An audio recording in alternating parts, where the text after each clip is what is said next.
Scandinavian Bob here, hi. Many people think dopamine is only about pleasure. Pleasure is certainly a part of it, but as my regular subscribers know, dopamine is about so much more. Let's take a look at an interesting study where they gave a drug to a medical student that temporarily depleted his dopamine. Here's what happened. Mr. A is a 21-year-old healthy male who is doing this experiment where his dopamine will be significantly depleted during the next 44 hours. After 7 hours, Mr. A felt more distance between himself and his environment. Stimuli had less impact. Visual and audible stimuli were less sharp. He experienced a loss of motivation and tiredness. After 18 hours, he had difficulty waking up and increasing tiredness. Environmental stimuli seemed dull. He had less fluency of speech. After 20 hours, he felt confused. He felt tense before his appointment and an urge to check his watch in an obsessive way. After 24 hours, Mr. A had inner restlessness, flight of ideas. His ideas seemed inflicted and he could not remember them. He felt a loss of control over his ideas. After 28 hours, he felt ashamed, frightened, anxious, and depressed. He was afraid that the situation would continue. Even tremors were noted. After 30 hours, he was tired and slept for 11 hours. Then, after 42 hours in, he had poor concentration, and then, as the drug started to wear off, he slowly but surely returned to normal. Whoa, does any of this sound familiar to you? It certainly does to me, because it actually sounds pretty similar to the way I experienced my day-to-day life back when I was addicted to adult sites. Let's listen to a quote that sums up that experiment.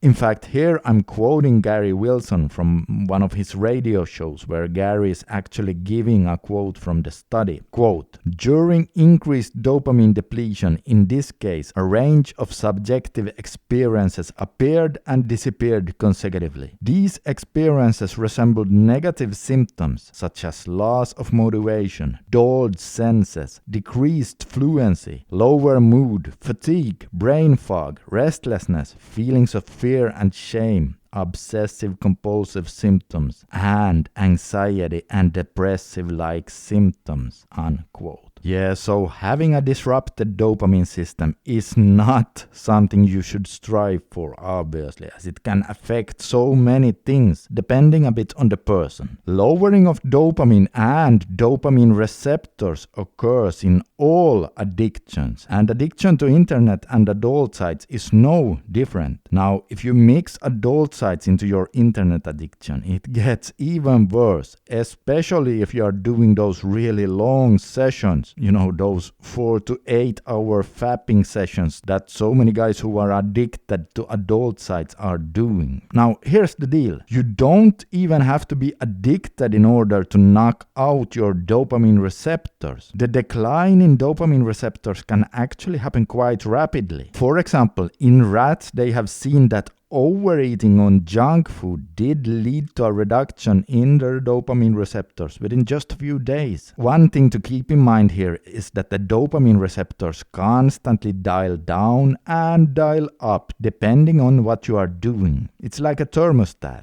And that's good, because that means that if you recognize yourself from what that medical student was experiencing, well, then you can actually help your dopamine system by staying away from adult sites, overeating on junk food, or excessive social media, and things like that. And then instead implement some things that will help upregulate those small receptors so that your dopamine system will start working better again. Things like physical exercise, intermittent fasting, healthy eating, cold showers, meditation, being out in the sun, and socializing, and things like that. Now, I personally find it very interesting that the dopamine receptors can be downregulated without other addiction-related brain changes, because that might help explain why some guys who are doing nofap see results much faster than other guys. It's probably because some start doing nofap before other addiction-related brain changes have set in, while others are already heavily addicted when they start.